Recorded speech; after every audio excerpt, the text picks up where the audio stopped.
good brother. Father and I had wondered where you had gone. I've been looking all night for her. Her? Yes, the beautiful one I danced the evening with. Well, where did she go? Disappeared, like the fine morning mist.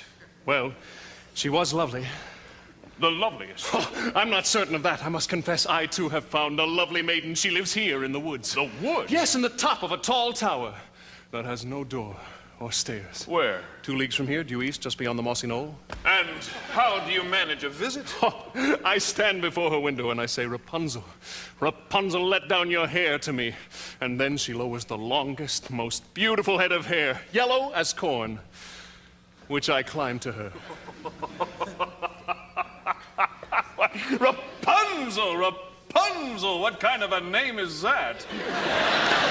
You jest. I've never heard of such a thing. I speak the truth, and she is as true as your maiden, a maiden running from a prince.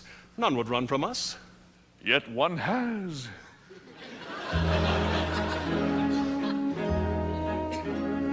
Did I abuse her or show her disdain? Why does she run from me? If I should lose her, how shall I regain the heart she has won from me? Agony beyond power of speech, when the one thing you want is the only thing out of your reach. High in her tower, she sits by the hour, maintaining her hair, blithe and becoming, and frequently humming a light-hearted air. Agony, far more painful than yours, when you know she would go with you if there only were doors. Agony, oh, the torture they teach. What's as intriguing or half so fatiguing as what's out of reach? Am I not sensitive, clever, well-mannered, considerate, passionate, charming, as kind as I'm handsome and heir to a throne? You are everything maidens could wish for. Then why no? Do I know? The girl must be mad. You know nothing of madness till you're climbing her hair and you see her up there as you're nearing her, all the while hearing her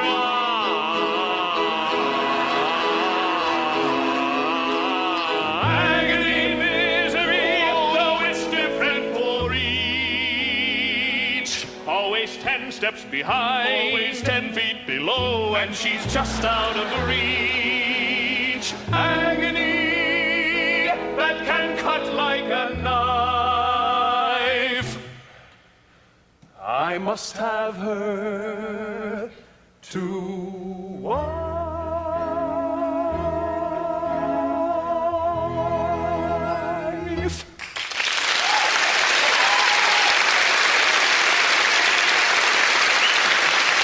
Cinderella. She returned from her final visit to the festival. He's a very smart prince. He's a prince who prepares, knowing this time I'd run from him. He spread pitch on the stairs. I was caught unawares, and I thought, well, he cares. This is more than just malice. Better stop and take stock while you're standing here stuck on the steps of the palace. You think, what do you want? You think, make a decision. Why not stay and be caught? You think, well, it's a thought. What would be his response? But then what if he knew who you were when you know that you're not what he thinks that he wants? And then what if you are what a prince would envision? Although how can you know who you are till you know what you want, what you don't? So then which do you pick? Where you're safe out of sight and yourself, but where everything's wrong? Or where everything's right and you know that you'll never be long? And whichever you pick, pick, do it quick, because you're starting to stick to the steps of the palace. It's your first big decision. The choice isn't easy to make. To arrive at a ball is exciting and all. Once you're there, though, it's scary. And it's fun to deceive when you know you can leave, but you have to be wary. There's a lot that's at stake, but you've stalled long enough because you're still standing stuck in the stuff on the steps. Better run along home and avoid the collision. Even though they don't care, you'll be better off there where there's nothing to choose, so there's nothing to lose. So you pry up your shoes, then from out of the blue, and without any guide, you know what your decision is, which is not to decide. You'll just leave him a clue. For example, a shoe, and then see what he'll do. Now it's he and not you who is stuck with a shoe in a stew, in the goo. And you've learned something too, something you never knew. On the steps of the